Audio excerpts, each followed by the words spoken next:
Bonjour à tous, c'est Boris de Récif Atome. Aujourd'hui, on parle d'une espèce de coraux dur qui est très appréciée par beaucoup de récifalistes, qui s'appelle les Acanthastraea. Donc on va voir qu'il y a des petites variantes, on va être obligé de parler des Micromussa, on va être obligé de parler de pas mal de choses.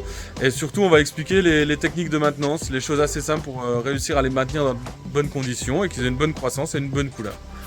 Voilà, bonne vidéo! Dans cette vidéo, on va parler du genre Acanthastraea et obligatoirement des Micromussa, qui font partie de l'ordre des coraux constructeurs de récifs scléractiniaires, et surtout de la grande famille des Lobophilidae, comme les Acanthophilia, les Australophilia, les Echinophilia, Homophilia, Lobophilia, Oxypora, etc. Le premier élément à retenir, c'est que les Acanthastraea lordoensis ont changé de nom pour Micromussa lordoensis. La plupart des collectionneurs d'Acanthastraea sont donc devenus des collectionneurs de Micromussa. Pour les Acanthastraea, il y a 7 espèces valides: Acanthastraea brevis, Echinata, Emprichi, Rotundoflora et Subechinata. Mais on retrouve surtout les Acanthastraea Echinata dans les magasins, assez reconnaissables à la petite taille de ces polypes et le fait qu'elles soient incrustées à massives. Les corallites sont sérioïdes ou sublocoïdes. Circulaires, ont des parois épaisses, les septa ont de longues dents pointues, les colonies ont un tissu charnu, épais sur le squelette qui forme généralement des plis concentriques. Pour les Micromussa, il y a 6 espèces: Amacucensis, Indiana, Lordoensis, Multipunctata, Pacifica et Regularis. Mais là aussi, on retrouve surtout Micromussa lordoensis, principalement importés d'Australie. Les colonies sont massives et sérioïdes, avec des corallites comprimées latéralement et de hauteur inégale. Les parois sont aiguës, les septa sont épais, avec de grandes dents. Les columnelles sont profondes et souvent peu développées. Les colonies ont un épais manteau charnu, recouvert de fines papilles. Pour ce qui est de la couleur, pour les Micromussa lordoensis, il y a de tout: 100% rouge, 100% vert, rouge à cœur vert, puis toute la gamme, appelée Premium et Rainbow, où il existe des contrastes entre la fluorescence et la pigmentation magnifiques, tout simplement surprenant. Pour les couleurs de l'Acanthastraea Echinata, beaucoup de rouge avec des variantes rouge et noir, etc. Peu de souches ultra, avec quand même quelques souches magnifiques comme le Micromussa Holy Grail ou le Micromussa Mardi Gras, qui sont cultivés, qui font partie des rares souches cultivées actuellement. Pour ce qui est de la lumière, le réglage des LED est important pour les Acanthastraea et Micromussa, plutôt faible, de 50 à 150 par, avec une lumière très bleue.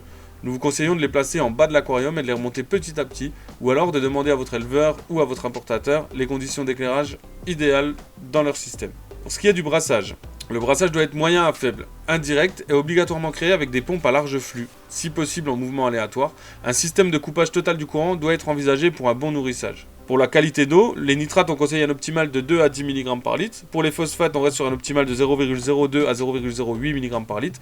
Le calcium à 440, le magnésium à 1350, le KH à 7 ou 8, mais très stable.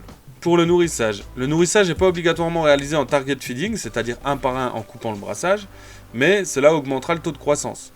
Après, la nourriture pour poissons distribuée dans l'aquarium peut tout à fait convenir. On n'est pas obligé de nourrir spécifiquement les Acanthastraea et les Micromussa. Mais, comme tout coraux, un nourrissage tous les matins à heure fixe, avec du plancton rouge ou de la Noplite artemia, permettra d'augmenter le taux de croissance fortement.